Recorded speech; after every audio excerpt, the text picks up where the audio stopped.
చిట్యాల్లో పుల్లా రవితేజ జర్నలిస్ట్ మీద దాడి చేసిన విచక్షణారహితంగా పాశవికంగా ఆటవిక దాడి అయితే చేసినరో ఆ దాడిని సమాజానికి చూపించేసి దాని వివరాలు చెప్పే ప్రయత్నంకు తనను వాళ్ళ ఇంటి ముంగట ఈ నిమిషం పోలీసు వాళ్ళు ప్రహార ఉన్నది.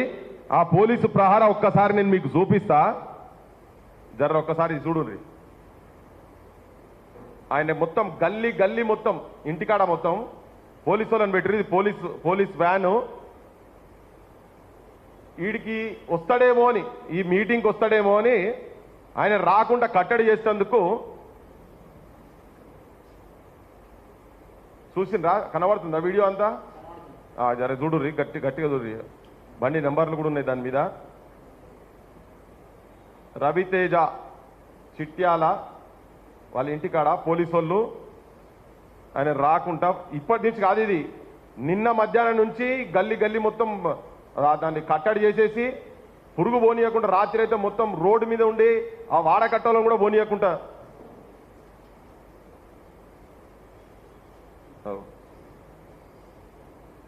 నేను ముఖ్యమంత్రిది ఇంకా అయిపోలేదు, ఒక్కసారి చూడండి మొత్తం.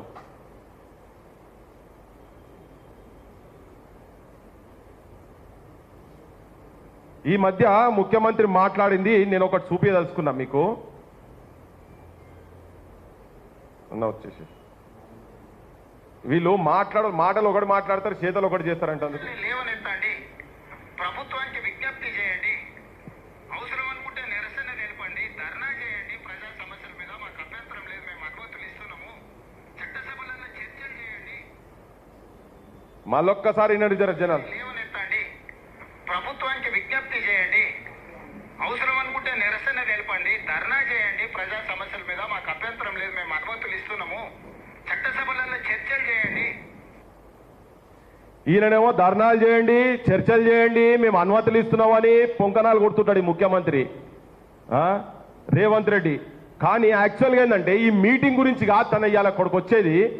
పుల్లా రవితేజ ఇవాళ నిమ్స్లో తనకు న్యూరో సంబంధించిన సమస్య లేదా ఆ గుండా వంశీకృష్ణ అంటోళ్ళు ఏ ఎమ్మెల్యే సపోర్ట్ తోటి గండ్రా సత్యనారాయణరావు, దాంట్లో గండ్రా వెంకటరమణారెడ్డి కూడా ఉన్నాడు, ఇది కొత్త కోణం చెప్పిర్రు. అంటే ఆపోజిషన్ రూలింగ్ ఇద్దరు కలిసే ఉన్నారట ఇలా. ఈ గండ్రా సత్యనారాయణరావు పెంపుడు కుక్క అటువంటి వ్యక్తి వంశీకృష్ణ అనేటోడు మధ్యలో వీళ్ళిద్దరి మధ్యలో పోలీస్ డిపార్ట్మెంట్కి వెళ్ళి సపోర్ట్ చేస్తున్నటువంటి ఏం పేరు అయిన పేరు సంపత్ రావు, ఏసీపీ సంపత్ రావు. అయ్యా డిఎస్పీ, అక్కడ డిఎస్పీ అంటారు. ఇగో ఇవాళ జర ఒక్కసారి దీన్ని క్లోజప్ చేయండి. నిమ్స్లో వాళ్ళు ఆ కొట్టుడుకు ఆయనకు నరాలకు కూడా ఇబ్బంది అయి ఉంటే ఇలా నిమ్స్ హాస్పిటల్లో తనకు అపాయింట్మెంట్ ఉన్నది. నిమ్స్కు పోతాము మేము అంటే కూడా ఈ మీటింగ్కి ఆడొస్తాడు అని చెప్పని ఆయన ఇంటికాడ నిన్న మధ్యాహ్నం నుంచి పోలీసు వాళ్ళని పెట్టిరు. చూడు ఇగో ఇక్కడ నేను క్లియర్ కట్గా చూపిస్తున్నా. న్యూరాలజీ యూనిట్ 2లో అపాయింట్మెంట్ ఉన్నది తనకి. అలా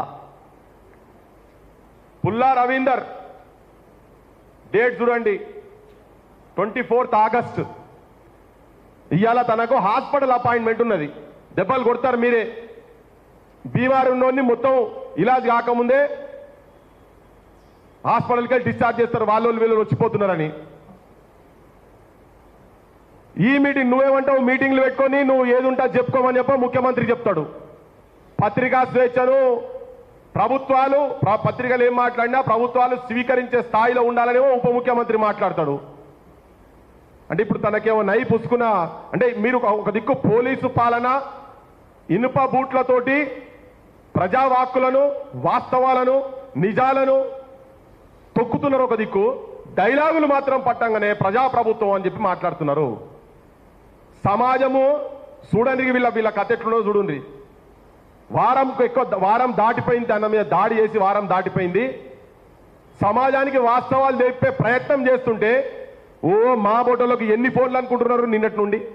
సోపతులతోని ఇక అయిపోయింది కదా మరి అయిపోయాక నీకు అంత ధైర్యం ఉంటే ఎందుకు ఆయన నిన్న మధ్యాహ్నం నుంచి ఇంట్లో ఎందుకు కట్టడి చేసి పెట్టిర్రు?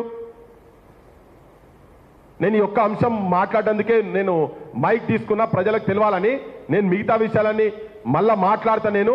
కానీ జనాలకు చెప్పేది ఏంటంటే ఈ రాజకీయ నాయకులను ఎవరిని కూడా నమ్మే పరిస్థితి లేదు. ఒక కటిక పేదరికంలో ఉన్నటువంటి 20-25 సంవత్సరాల నుంచి జర్నలిజం చేస్తున్నటువంటి పుల్లా రవితేజ ఇంటికి నేను, రఘు, సీను మా టీం అంతా పోయాడ చూసిన తర్వాత, ఆయన ఆర్థిక పరిస్థితి చూసిన తర్వాత చలించి ఆయనను ఎంత ఘోరంగా కులం పేరు పెట్టి నేను బహిరంగ చెప్పదలుచుకున్నాను. నేను ఎందుకంటే సమాజం కూడా వినాలి. ఇంకెంతమంది ఆడోళ్ళు, ఎంతమంది కింది కులాలోళ్ళు ఆ మాటలు వినాలని. మాదిగా లంజా కొడుక అని చెప్పని మాట్లాడతాడు, అనుకుంటా కొడతారు. మీరారా మా మీద వార్తలు రాసేది. ఒక పేదోనికి సంబంధించినటువంటి భూమికి సంబంధించినటువంటి వాస్తవాన్ని ప్రజలకు చెప్పే ప్రయత్నం చేస్తే దాని మీద మీరు ఎందుకంటే ముగ్గురు వాళ్ళే ఉన్నారు ఇక్కడ. ఏంది, ఒక మాదిగ జాతిలో పుడితే జర్నలిస్టు కూడా జర్నలిస్ట్ కాదుగా. మాదిగా ఆయన ఫస్ట్ మీ దృష్టిలో మాదిగోడు కొడతారు. 3 రోజుల వరకు 4 రోజుల వరకు ఎవరు దాని దిక్కు కూడా పోరు. మాకు కూడా చెప్పిండ్రు, మాకు కూడా 1-2 రోజులు ఆలస్యమైంది ఇక్కడ ఉన్న పరిస్థితులు చూసుకొని. ఎవరన్నా పోయి ఆడ మాట్లాడతారా, బహిరంగం చేస్తారా అని చూసినాం. తర్వాత పోయినాం మేము ఆడికి. పోయిన తర్వాత రగుండి జర్రా నువ్వు లేచి కూర్చోగలుగుతావా అంటే అట్లా రెక్కలు ఇట్లా పట్టుకొని ఇట్లా అంటే ఒక్కసారి కలుక్కుమని కళ్ళకి నీళ్ళు వచ్చినాయి. అది చూసినాక అనిపించింది. నిన్నోడు ఫోన్ చేసి నాకు అంటాడు, రఘు ఆయన గురించి మీరు గట్టి ఎట్లా పోతారు పోయి, ఆయన ఏదో చెప్పాడు స్నానం ఇట్లా బయట చేస్తుంటాడు. అరే ఆయన బాత్రూములు లేవు ఆయన ఇంట్లో, 2 రూమ్లు ఉన్నాయి, లేకుంటే బజాట్లా చేస్తారు, గది బతుకోవాలది. ఆయన క్యారెక్టర్ అసాసిన్ చేసే ప్రయత్నం చేస్తున్నారు. దిక్కు ఈ దుర్మార్గుడు ఎవడైతే ఈ వంశీ అనేటోడు ఉన్నాడో, ఈయన మాట్లాడుతున్నాయి ఇక వంశీ అనేటోడు ఎవడెత్తున్నాడో, వంశీకృష్ణ అంటాడు ఎవడెత్తున్నాడో, అతను ఇంతకు ముందే ఈ ప్రభుత్వం వచ్చిన తర్వాత కూడా SC/ST అట్రాసిటీస్ కింద జైలు పోయి వచ్చినాడు. ఆడికెళ్ళి వచ్చిన వాళ్ళు చెప్పాలి 14 రోజులు అంటే వీడు హ్యాబిచువల్ క్రిమినల్. ఈ కొత్తగా మాట్లాడేటోడు కాదు ఈయన, ఇంతకుముందు కూడా మాట్లాడండి. ఈయన ఇంతకుముందు కూడా దళితులను కులం పేరు పెట్టి తిడితేనే తీసుకపోయి SC/ST అట్రాసిటీస్ కింద 14 రోజులు పోయిండు.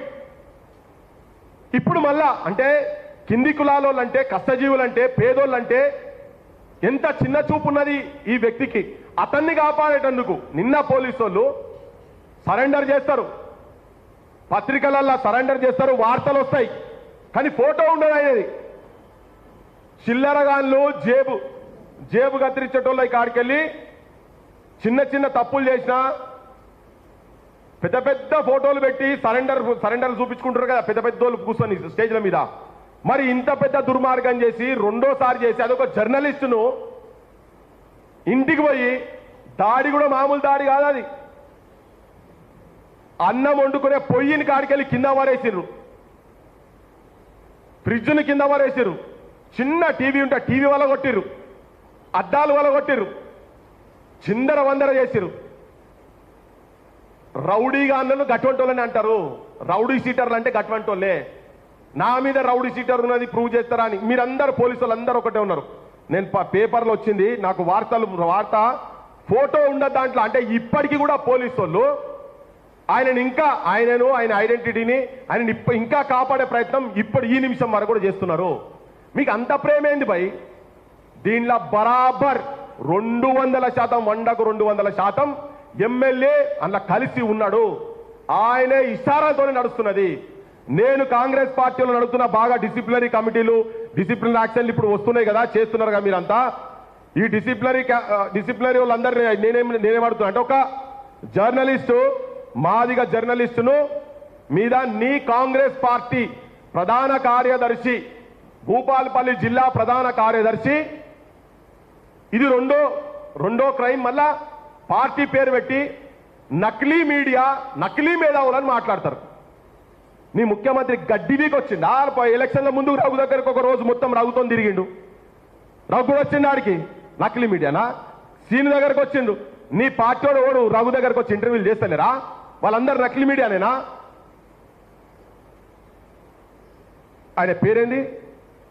మన దగ్గర ఇంటర్వ్యూలోకి వచ్చేటోళ్ళు కాంగ్రెస్ వాళ్ళు 2-3 పేరు చెప్తారా?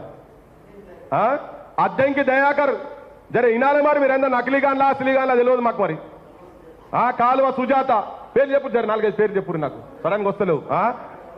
బాలమూరి వెంకటట, శ్యామ రామ్మోహన్ రెడ్డి, ఇంకా శ్యామల కిరణ్ కుమార్ రెడ్డి, వీళ్ళందరి బాసు రేవంత్ రెడ్డి. రేవంత్ రెడ్డి ఒక రోజు మొత్తం పాదయాత్రలు పట్టుకొని పోయిండు కదా. అంటే ఇప్పుడు మన తొలి వెలుగు అనేది నకిలీయే, నీకు కాలోజీ నకిలీలే, ప్లస్ టీవీలు నకిలీలే, టైమ్స్ న్యూస్ టైమ్స్ నకిలీలే, ఇక అన్నీ ఉన్నాయని TS3 నకిలీలే, అన్ని నకిలీలే నీకు. అందుకే ఇవన్నీ చూపియాలనే, ఇవన్నీ జనానికి తెలవాలనే. ఇప్పుడు కాంగ్రెస్ వాళ్ళు ఏం చెప్తారో, ఆయన మీద ఏం యాక్షన్ తీసుకుంటారో. నీ కాంగ్రెస్ ఎమ్మెల్యేకు ముఖ్యమంత్రి సపోర్ట్ ఉన్నది. అసలు ఫస్ట్ మీరు ఆ గుండా భాష మార్చాలి. రేవంత్ రెడ్డి అసెంబ్లీలో అదే మాట్లాడతారు, ఈ తొండలు జొర్రిస్తా నిన్న మొన్న కూడా మాట్లాడిండు. ఆయన ఎమ్మెల్యేలు కూడా మాట్లాడతారు ఒక్కొక్కరిని నరుకుతామని. అంటే ఈ నరుకుడు భాషనే మీరు మా మీద కూడా గదే చేస్తారా? ఇక మా సొంటోళ్ళని కూడా గదే చెప్తున్నారా మీరు? మీ ఎమ్మెల్యేలు పోలీసు వాళ్ళు కొంతమంది, నేను మొత్తం అంటలేను, కేసులు పెట్టిర్రు, SC/ST అట్రాసిటీస్ కేసు పెట్టినాం కదా, పెట్టిండ్రు. ఎందుకు అరెస్ట్ చేయలే? అసలోని ఏదో అసలు పిసల్గా నకిలీ పసగా లెక్క ఉన్నది. నకిలీగా అందరు తీసుకుపోయి లోపల పెట్టిర్రు, అసలు మాత్రం అరెస్ట్ చేస్తే లేకుండే. మరి మేము పోయినాక తెల్లారే DSPని మార్చిర్రు. మరి ఎందుకు మార్చిండ్రా మీరు కరెక్ట్గా అనుకునేది ఉంటే? ఆయన గత ప్రభుత్వంలో DSP ఉంటాడు ఆడ, ఇప్పుడు కూడా DSP ఉంటాడు మళ్ళా ఈ గవర్నమెంట్ వచ్చినాక కూడా.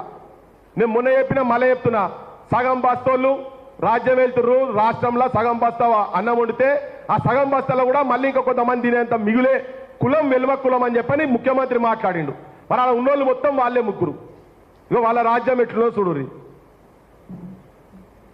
మేము ఈ మీటింగ్ పెట్టింది కూడా చాలా మందికి అనిపించచ్చు, మేము ఒక్కటే మెసేజ్ ఇక్కడి నుంచి ఇయ్యదలుచుకున్నాం. పృథ్వీరాజ్గా మేమందరము, క్రాంతిదల్గా మేమందరం కూడా, జర్నలిస్ట్గా కూడా ఉన్న వాళ్ళందరం ఒక మెసేజ్ ఇయ్యదలుచుకున్నాం. ఏంటంటే తెలంగాణలో ఏ మారుమూల గ్రామాలనైనా, ఏ సంధిలనైనా, ఏ పొక్కలనైనా తెలంగాణలకు అన్యాయం జరిగిన, దుర్మార్గం జరిగిన, రాజ్యం వాళ్ళ మీద పాశవిక దాడులు చేసిన, పోలీసు వాళ్ళు చేసిన, ఎవరు చేసినా, ఏ సంఘాలు ఉన్నా లేకున్నా క్రాంతిదల్ ఉంటుంది, పృథ్వీరాజ్ ఉంటాడు, మేమందరం అక్కడ ఉందామని చెప్పి భరోసా ఇచ్చేటందుకు చెప్పెట్టినాం ఈ మీటింగు. అది ఆంధ్రలో వచ్చి ఇక్కడ మన కేవీఆర్ని తీసుకుపోయినా ఎవరైనా కానీ దీంట్లో ఒక నలుగురం చచ్చిపోయినా మంచిదే, ఇది కూడా చెప్పదలుచుకున్నాం మేము. కానీ ప్రజల పక్షాన ఇలా చాలా మంది ఉన్నారు, బయట చాలా మంది ఉన్నారు. నేను చాలా మందితో మాట్లాడినా, కొంతమంది బెంగళూరులో ఉన్నారు, కొంతమంది ఇక్కడ ఉండి బిజీగా ఉన్నారు. వాళ్ళ అంతర్గంగా ఏమున్నదో నాకు తెలియదు. నేను అందరినీ పాజిటివ్గానే చూస్తున్నా. నాగేశ్వర్ సార్ కూడా ఫోన్ చేసిన, మెసేజ్ పెట్టిండు. ఆయనే తనకు ఇబ్బంది అయినప్పుడు ఇక్కడనే కూర్చొని ఇదే ప్రెస్ క్లబ్లో మాట్లాడినాం. నాకు ఒక మెసేజ్ పెట్టిండు, నేను కలెక్టరేట్లో ధర్నా ఉన్నదని. స్వాగతిస్తున్నాం, తనను కూడా స్వాగతిస్తున్నాం. కానీ మెసేజ్ చాలా క్లియర్, సీన్ చెప్పినట్టు క్లియర్గా చెప్పదలుచుకున్నాం. ఏంటంటే ప్రొఫెసర్ నాగేశ్వర్ గారైనా ఇంకెవరైనా కింద క్షేత్రస్థాయిలో ఉన్న మామూలు పల్లెలనైనా ఎవరికి ఇబ్బంది ఉన్నా మాకు మాత్రం తెలిస్తే, అది న్యాయబద్ధంగా కనుక ఉంటే బరాబర్ మేము అక్కడికి పోతాము. ఇంకొక విషయం అంటే ఇప్పుడు కొత్త విషయాలు ఈయన గురించి, పుల్లా రవితేజ గురించి మాట్లాడతారు. ఆయన ఇంతకుముందు నక్సలైట్ల లెటర్లు తీసుకొచ్చేది. అరే నక్సలైట్ లెటర్ ఏందని ఆయన బంధుకులు పట్టుకున్న వాళ్ళతోనే మీ ముఖ్యమంత్రులు ఫోటోలు దిగుతారు. ఇప్పుడు ఇంకా లెటర్లు పట్టుకొని పోస్టర్లు వేస్తే మేము అప్పుడు ఇరిపియలేదా? మేము అప్పుడు ఆయనకి ఆ బ్యాక్గ్రౌండ్ వేరే ఉన్నది. మరి వీళ్ళ బ్యాక్గ్రౌండ్ ఏమున్నా చెప్పరాదు. మరి ఈయన బ్యాక్గ్రౌండ్ ఏంటిది? ఈయన కబ్జా కోరని చెప్తున్నారు. డైరెక్ట్ కేసు అవుతున్నది కదా, 14 రోజులు SC/ST అట్రాసిటీస్ కింద నువ్వు పోయి ఉన్నావు. నీ కాంగ్రెస్ పార్టీలో మరి ఈయన అసలీ కాంగ్రెసా నకిలీ కాంగ్రెసా మాకు ఎరకలేదు. ఆ ఎమ్మెల్యే మేము పోయేదాకా ఒకటి ఉన్నాడు, ఇప్పుడు ఎమ్మెల్యేనే డైరెక్ట్ లోకల్ కాంగ్రెస్ వాళ్ళకి చెప్పి ప్రెస్ మీట్లు పెట్టుర్రి, ఈ కేసుకు ఆయనకేం సంబంధం లేదు అని చెప్పి ప్రెస్ మీట్లు పెట్టండి. గండ్ర సత్యనారాయణరావు అంటే ఆయనే ఫత్వా దారి చేస్తున్నారు. కొంతమంది పెట్టలే. మేము చెప్తున్నాం, ఇట్లా చేసేటోళ్ళు మీరు లోపటోటి ఉండి బయటకోటి చేసే మీ అందరినీ థరోగా ఎక్స్పోజ్ చేస్తాం. ఇలా నిజంగా మెయిన్ స్ట్రీమ్ ఛానల్ ఏది రాలే. ప్రెస్ క్లబ్లో మీటింగ్ పెట్టిన తర్వాత ప్రెస్లో పనిచేస్తున్నటువంటి వ్యక్తి మీద రాత్రి పూట భార్యాభర్తలు ఇద్దరే ఇంట్లో ఉండంగా 10:30కు గుండాగాన్లు పోలీసుల సపోర్ట్ తోటి వచ్చి విచక్షణారహితంగా కొట్టి కింద పడేసి తొక్కి, భార్య అడ్డం వస్తే భార్య కుతికే పట్టి నోరు బట్టి ముక్కు బట్టి ఆడోళ్ళ మీద చేయబడద్దు, ఆడోళ్ళ మీద చేయబడి ఇట్లన్నీ చేస్తే మేము దాని మీద పోయి మాట్లాడితే మీరన్నా పెట్టాలి కదా, ఎవడన్నా వారం రోజుల నుంచి మీరన్నా పెట్టాలి కదా, ఎవరు మాట్లాడలే. మరి మీరు మేం పెడితే మీ ఛానల్ ఒక్క ఛానల్ కూడా రాదా? వెంకటకృష్ణ గారు ఒక చర్చల నేను బహిరంగంగానే మాట్లాడుతున్నాను, ఇంకా బహిరంగంగానే మన మధ్యలో జరిగింది కాబట్టి ఏడ సమస్య ఉన్నా మేము వస్తామని చెప్పని. నీకు ఆంధ్రాలో రేవంత్ రెడ్డిని స్విగ్గీ బాయ్ జొమాటో బాయ్ అన్నందుకు అరెస్ట్ చేసిన దాని మీద చర్చ పెట్టింది కదా. ఇలా నేను అడుగుతున్నాను మిమ్మల్ని, నువ్వు ఆ రోజు చెప్పినావు నువ్వు ఏడ సమస్య ఉన్నా చెప్పు అని. నేను నిన్న నీకు మెసేజ్ పెడదామనుకున్నా మీకు, కానీ ప్రెస్ క్లబ్ నుంచి మీకు ఇన్విటేషన్ పోతుంది కదా, కనీసం ప్రెస్ క్లబ్ లో జరుగుతున్న దానికన్నా ఒక పాత్రికేయుని మీద మన జిల్లా, నీది నాది ఒకటే జిల్లా, జిల్లాలో పక్క పక్కకే ఉంటాయి అవి. మొలుగు దాటితే మీ ఊరు, మొలుగు ఇటు పక్కకు. ఇప్పుడు ఈ చిట్యాల ఇన్సిడెంట్ జరిగింది కదా, వారం రోజులల్లా 24 గంటలు 7 సార్లు 24 గంటలు నిన్న అయినాయి కదా. ఒక్క 24 సెకండ్లు మీ ఛానల్లా ఈ పాత్రికేయుని మీద దాడి గురించి చూపించిండ్రా? ఎస్సీ ఎస్టీ అట్రాసిటీస్ కేసు అయింది, నిందితుడిని అరెస్ట్ చేస్తలేరు, అరెస్ట్ చేసిన తర్వాత నన్ను చూపించిండ్రా? బాధితుడి ఒక విజువల్ అన్న వచ్చిందా? నాకు తెలియక అడుగుతున్నా, వచ్చిందా? ఏబిఎన్ ఆంధ్రజ్యోతిలో వచ్చిందా? నేను ఏబిఎన్ ఎందుకు అంటున్నా అంటే, నేను మీతో సుపరిచితం ఉన్నది కాబట్టి ఆ రోజు అన్నావు, నువ్వు ప్రామిస్ చేసినావు, మీరు చెప్పండి మేము రాకపోతే చూడండి అని చెప్పని. మరి 1 వీక్ అవుతుంది, ఏబిఎన్లో ఎందుకు రాలే వార్త? వాని జర్నలిస్ట్ కాదా? ఆయనకు అక్రిడిషన్ కూడా ఉన్నది కదా. ఒక మామూలు వార్త, సామాన్యమైన వ్యక్తి మీద దాడి జరిగినా చూపించాలి. అటువంటిది 23-24 సంవత్సరాలు జర్నలిజంలో వండుకుంటూ ఏదో మారుమూల పల్లెలల్లా వాళ్ళ సమస్యలను వాళ్ళ లోకల్ ఛానల్స్లో పైదాకానో పంపించేటువంటి వ్యక్తి తన ఐజేయు 3 మండలాల బాధ్యుడట. తన ఐజోలందరూ కూడా మాట్లాడేది. ఇంత ఉన్నాక, జర్నలిజం బ్యాక్గ్రౌండ్ ఉన్నాక గా వార్త కూడా మీకు వార్త కాకపోతే మాకు అర్థమైతలేదు. అందుకనే చెప్పిన, ఆ రోజే చెప్పిన నేను, మీరు చూపించకపోతే అసలు మీడియా ఎవరైతే జనం తరపుకెళ్ళి జనం సమస్యలు వాస్తవాలు చూపిస్తారో జనం అవే చూస్తారు. అదే జరుగుతున్నది ఇలా. సోషల్ మీడియా ఎందుకు కింది దాకా పర్కులేట్ అయిపోతున్నది? మా లోపల ఏ శక్తి ఉన్నది? నేనైనా రగైనా సీనైనా మేము పోయి ఆడికి పోయిన తర్వాత ఎందుకు 2 రోజులల్లా యాక్షన్ అయింది, అరెస్ట్ అయింది? ఇంకొక ఆయన లేకుంటే వారం రోజులు అవుతుంది. సూపీరి ఆడున్నాడో? టెక్నాలజీ పెరిగింది కదా, ఎక్కడున్నాడో చూపి, ఏ ఫంక్షన్ లో ఉన్నాడో చూపి. వేరే ఫంక్షన్ లో ఉన్నాడు ఆయన ఏం చెప్తున్నట పోలీసు వాళ్ళు, చూపివయా, చూపిస్తే మేము మాట్లాడాం కదా, చూపి. వాళ్ళు బాధితులు చెప్తున్నారు, తన్నులు తిన్నోళ్ళు చెప్తున్నారు ఆయన ఉన్నాడా అని చెప్తున్నారు. మరి అది చూపిస్తే ఆయన అరెస్ట్ చేయాల్సిన అవసరం కూడా లేదు కదా. అంటే కేసులను తప్పుదారి పట్టించి అబద్ధాలమయం చేయకండి అని చెప్పదలుచుకున్నా. మా బట్టి విక్రమార్క గారు చెప్తారు, నిన్న ఉప ముఖ్యమంత్రి గారు వర్డ్ టు వర్డ్ చెప్పాలని పెట్టుకున్నా, పాలకులను నిలదీసే పత్రికా స్వేచ్ఛకు స్వాగతం. పాలకులను నిలదీసే పత్రికా స్వేచ్ఛకు స్వాగతం. నిన్న కాంక్లేవ్ అయింది కదా, నిన్న మొన్న ఇక్కడ కాంక్లేవ్లు వచ్చి ఎన్ రాము పెద్ద పెద్దోళ్ళ ముంగట మాట్లాడిండ్రు. అన్నా మంచిదే, చాలా మంచి ఉద్దేశం ఇది, కానీ ఆచరణలో ఉన్నదా లేదా అనేది, విమర్శలను స్వీకరించే ధైర్యం ప్రభుత్వాలకు ఉండాలి. మరి నీ ప్రభుత్వానికి ఉందా? నిజాన్ని మాట్లాడుతున్నాం. హాస్పిటల్ అపాయింట్మెంట్ ఉన్నదంటే కూడా ఒక పాత్రికేయుణ్ణి తన మీద దాడి జరిగి అవమానంగా ఉండి సచ్చటట్టు కొట్టిన తర్వాత తనను వాయిస్ ఇక్కడ తీసుకొచ్చి ఆ నిమ్స్ అపాయింట్మెంట్ అవసరమైతే ఇక్కడ తీసుకొస్తాం కావచ్చు. మరి నిన్నగాక మొన్న మాట్లాడితే దేశం మొత్తం బెంగళూరు వాళ్ళు, ఆ తర్వాత మన ఒరిస్సా వాళ్ళు, మైసూరు వాళ్ళు, బెంగాల్ వాళ్ళు అందరూ వస్తే వాళ్ళ ముంగట బడే మాటలు మాట్లాడినావు. మరి ఉపన్యాసాలు అయితే ఇచ్చారు కదా. అయితే తెలంగాణలో చాలా అద్భుతంగా నడుస్తున్నది రాజ్యము. ఈడ మేము ప్రజల పక్షాన ఉన్న ప్రజాపాలన అని చెప్పేటందుక మరి ఎందుకు రానియలేదు? ఇవాళ నీ పోలీసు వాళ్ళని ఎందుకు పహారా పెట్టిందాడా? ముఖ్యమంత్రి లేనప్పుడు ఉప ముఖ్యమంత్రి ఆయన ఇలా పొద్దుగా దిగిండో హీరో సార్ టీషర్ట్లు బీషర్ట్లు వేసుకొని ₹1,00,000 టీషర్ట్లు ₹1,00,000 బూట్లు వేసుకొని దిగిండు కదా పెద్ద మనిషి. బాధితులను వాళ్ళను అవమానపరిచే విధంగా, వాళ్ళ క్యారెక్టర్ అసాసినేట్ చేసే విధంగా నీ పోలీస్ వ్యవస్థ పనిచేస్తున్నది. ఒక్క సెకండ్ కూడా అక్కడున్న సంపత్రావు అనే ఏసీపీకి ఆ కుర్చీల మీద కూర్చునే అర్హత లేదు. నేను 50 మంది తెలంగాణ ప్రజలకు, ముఖ్యంగా భూపాల్పల్లి ప్రజలకు చెప్పదలుచుకునేదంటే, ఆడ ఆపోజిషన్ ఫెయిల్ అయింది, అధికార పక్షం ఆపోజిషన్ ఇద్దరు ఒకటే. ఆయన ఉన్నప్పుడు ఇట్లే జరిగింది, ఈయన ఉన్నప్పుడు అట్లే జరుగుతున్నది. వీళ్ళిద్దరూ ప్రజాకంటకులు. భూ కబ్జాదారులకు, కులాల పేర్లు పెట్టి తిట్టేటువంటి వ్యక్తులకు వాళ్ళు అడ్డాగా తయారై కూర్చున్నారు. మేము చెప్పినాం ఎమ్మెల్యే ఇంట్లోనే ఉన్నాడు అని చెప్పినాం. బరాబర్ ఎమ్మెల్యే దగ్గర ఉన్నాడు కాబట్టినే ఇవాళ మేము ఆడికి పోయి వచ్చినాక కొన్ని గంటల లోపలనే తీసుకొచ్చి అరెస్ట్ చేసిర్రు. పోలీస్ వ్యవస్థకు అరే డీజీపీకి తెలిస్తే ఇబ్బంది అవుతుంది, డీజీపీ తెలియాలి, ఎందుకు తెలియదు మరి? ఇప్పుడు నిన్నటాక నాకు అనిపించలే, సరే చూద్దాం ఇది జనానికైతే తీసుకుపోయి వదిలేద్దామని చెప్పి అని అనిపించింది. ఇప్పుడు ఇవన్నీ చూసినాక ఫోన్లు చేసి మా మీద కూడా ఇన్ఫ్లుయెన్స్ చేయదలుచుకుంటే నేనే చెప్పిన ముఖ్యమంత్రికే ఈనాడు ఆయన గివిళ్ళకేందని.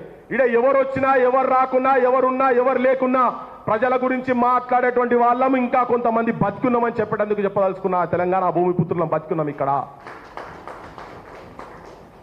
ఒక మామూలు విషయం కాదు, పెద్ద పెద్ద ఛానళ్లు పెట్టి వాళ్ళ ముంగట చిన్న చిన్న ఛానళ్లు ప్రజలు కాపాడుకుంటున్నటువంటి మన తొలి వెలుగు కాలోజీస్ వంటి ఛానల్ కావచ్చు. ఇలా కాలోజీ సీన్ ఎక్కడోడు మీ భూపాలపల్లి బిడ్డ హైదరాబాద్లో వచ్చి ఇక్కడ కూర్చొని ఇక్కడనే నాయకులతో వాడి పోలే. నా భూపాలపల్లిలో ఏమైతుందని ఆ భూపాలపల్లిలో ఒక దళిత బిడ్డకు దళిత జర్నలిస్టుకు దాడి జరిగిందని చెప్పి 2 రోజులు ఇక మేము మాట్లాడుకొని ఆడికొచ్చినాము. ఇట్లా ప్రతి ప్రాంతంలో ఒకరొకరు ఉన్నారు. ఇటువంటి వాళ్ళు కావాలి నిజమైన భూమి బిడ్డలు. ఇటువంటి వాళ్ళు కాలోజీ సీను దాసర్ సీన్ అసొంటోళ్ళు భూపాలపల్లిలో ఇంకా బతుకున్నారు. మీ ఆగడాలు, మీరు చేసేటువంటి దుర్మార్గాలు, మీరు చేసేటువంటి రాజకీయాలు, చెత్త రాజకీయాలు, మీ మాఫియా గుండా రాజకీయాలను ఎండగట్టేటోళ్ళం ఇక్కడ బతుకున్నాం. ఈ ఛానళ్లు జనానికి చూపించేటి ప్రజలు బతికించుకోవాల్సిన అవసరం ఉన్నదని చెప్పి నేను జనానికి చెప్పదలుచుకున్నా. చాలా క్లియర్ కట్గా ఏ సంఘంతో మాకేం పంచాయతీ లేదు, ఏం లేదు, ఎవరితో పంచాయతీ లేదు. వాస్తవాలు మాత్రం చెప్తాం. అది ఎవరని ఉండని, ముంగట ఇంకెవరని ఉండని, యాడ ఉన్నా కానీ ఇప్పటికి చెప్తున్నాం. ఇవాళ ఇంత జరిగి జనానికి ఇంత తెలిసిన తర్వాత కూడా పోలీసు వాళ్ళు వాళ్ళ ఇళ్ల ముంగట పోయి కూర్చున్నారు కదా. ఇది పోలీసు పాలన అంటమా ప్రజాపాలన అంటమా అని ప్రజలు తెలుసుకోవాలి.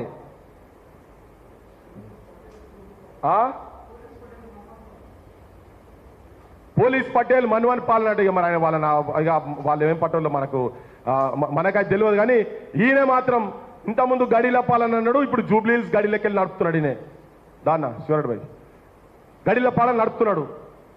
ప్రజలకు స్పష్టంగా చెప్పదలుచుకున్నా, ఈ వేదిక మీదకెళ్ళి తెలంగాణలో ఏ జర్నలిస్ట్ మీద పడ్డా, ఏ జర్నలిస్ట్ మీద చెయ్యి పడ్డా, అది చిన్న ఛానలా పెద్ద ఛానలా, అది ఎంట్రీ అయిన ఛానలా ఎంట్రీగా, ఇక నువ్వు నీ యూనివర్సిటీలలో డిక్షనరీలలో ఆక్స్ఫర్డ్ డిక్షనరీలలో చూసుకుంటే అది తెలుస్తా చెప్తారు.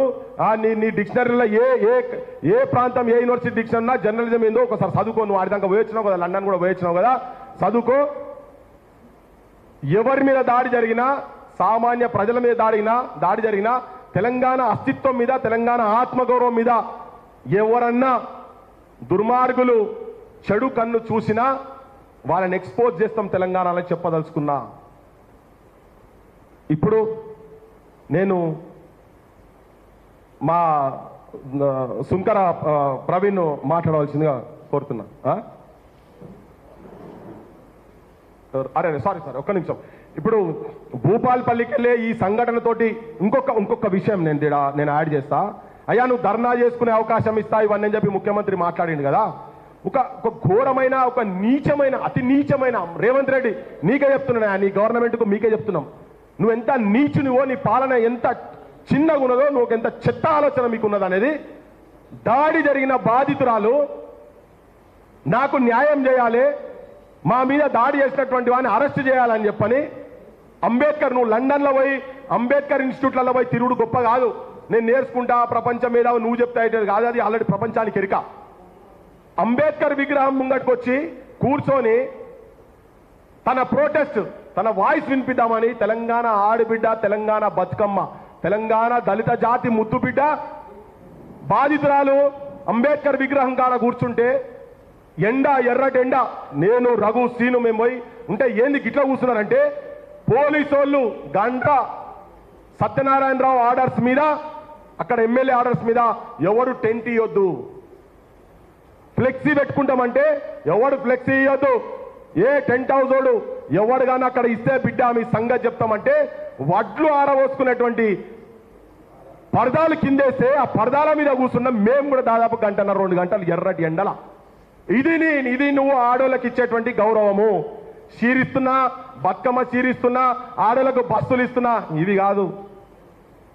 ఇది కూడా ఎంత నీచమైన పనో మీ రాజ్యంలో, మీ ప్రభుత్వంలో మీరు ప్రజాపాలన అనే దానివల్ల ఢిల్లీలో ఒకటే తిరుగుతాను కదా రాహుల్ గాంధీ, ఇక్కడ ఏర్పడతలేదు, ఇక్కడ తెలుస్తలేదు ఆయనకు. ఈ విషయం కూడా జనానికి చెప్పవలసింది. ఎందుకంటే కనీసం న్యాయం కోసము క్షేత్రస్థాయిలో కింద కూర్చుంటామంటే కూడా వాళ్ళను కనీసం ఒక టెంట్ కింద కూడా కూర్చునేటువంటి స్వేచ్ఛ లేనటువంటి దుర్మార్గమైన ప్రజాపాలన, రౌడీలు గుండాల పాలన రేవంత్ రెడ్డి కావచ్చు, గండ్రా సత్యనారాయణ రావుది కావచ్చు. ఇప్పుడు అదే ప్రాంతంకి వెళ్ళి వచ్చిన వాళ్ళతోని చేదోడు వాదోడుగా వండుకుంటూ వాళ్ళ సమస్యల గురించి మాట్లాడుతున్నటువంటి మొన్న పోయినప్పుడు ఉండే మా జనార్దన్ భాయ్ని వచ్చి అక్కడ సిచ్యువేషన్ ఏంది, ఆ ఇష్యూ ఏందనేది చెప్పవలసిందిగా కోరుతున్నాను.